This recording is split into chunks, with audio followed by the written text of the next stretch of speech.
The goal of manufacturers is to produce their products in a faster, cheaper, and better manner. And Sage Intacct for Manufacturing allows companies to do just that. Now, please keep in mind that this is a very high level overview here in just a few minutes of Sage Intacct for Manufacturing.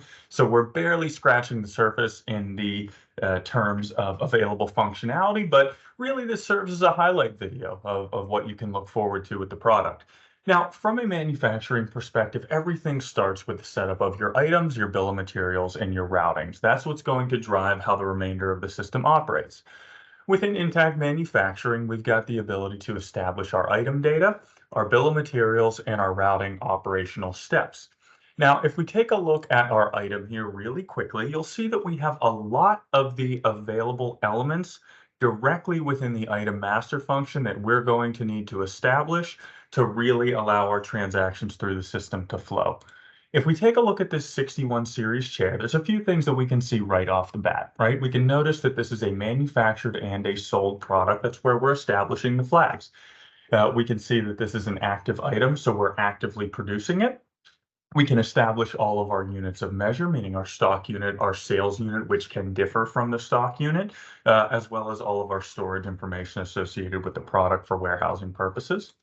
You have the ability to establish unique site records for your items as well. Because Intact for Manufacturing is a multi-company, multi-site application, we can have unique sites that have unique ways of operating. So we've got the ability to establish things like our safety stock levels by site, any batch quantities that we want to produce in, economic order quantities for specific products, and all of our planning parameters around that particular item. You also can set up all of your sales mechanisms within the item, including things like minimum and maximum sales quantities, currencies that we're always selling this product in, as well as any pricing rules that are established. Now, these rules can be customer specific. They can be based on quantity bands. They can be based on promotional dates. It's entirely up to you. And we're also capturing unique information about the customers that we're selling to. Now, once we have our items established, we're then going to go ahead and set up our bill of material. Within our bill, you've got the ability to establish a single level bill of material or a multi-level bill of material. In this case, you can see we have a multi-level setup with our base assembly, our seat assembly, and then our 61 series chair assembly. And then finally, you're going to establish your routing. And what your routing is in this case is just your operational steps that it takes to produce this product. Now, within this item, we've got a couple of routing steps associated with each of the bills of material. This is going to include things like your machine resources, your labor resources, and your tooling resources. Now, once we've established all of our critical data, we can go ahead and transact in the system. I've already got a sales order in place that places demand in our system. So from now, moving forward, we're just going to run MRP and kick off a work order so that we can fulfill that demand. So we'll go ahead into our stock function here. Under reordering, you can see that we need to submit an MRP calculation request. This is a very simple process. We're just going to give this MRP calculation a description. We'll say MRP Acme 1. We're going to go ahead and select our Acme manufacturing site, and we're just going to calculate. Now, the calculation request has been submitted. After it's been submitted, we can look at the result, which is going to tell us everything that we need to manufacture and everything that we need to purchase to fulfill the demand that we have on our site.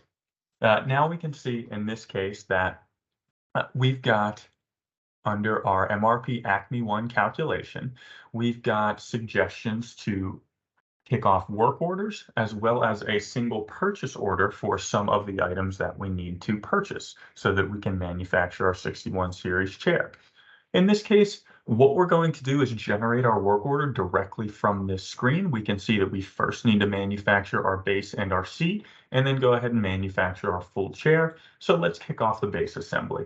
If we click that plus icon, we're going to see that this is a normal work order. It is a firm work order, but you can establish them in a planned status. And then we're going to create the work order directly from that screen. We can see that work order 023001 has been created. From there, we can drill directly down into our work order function. and take a look at what we've got here. At the very top of the screen is the work order that we just generated. It is a pending work order. We've not begun to complete any of the production on this work order yet, but what we can see here is that this particular work order is combining our routing that we have set up with this product with the associated steps, operators, and specific employees.